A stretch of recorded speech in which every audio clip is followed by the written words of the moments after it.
this is my paper pistol, and so it's gonna need a so you can take the mag out on it. And I made some little paper bullets. Well, my friend did, and I made some more. My friend Nick made this. Is really cool. And yeah, so then just after you load your bullet, it's gonna put your mag back in.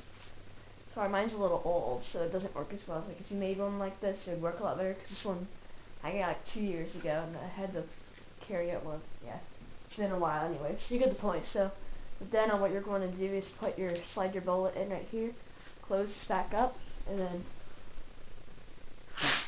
bullet comes right out. So yeah, it's just a little fun, like little thing you can make. Yeah, it's pretty cool. Alright, see ya.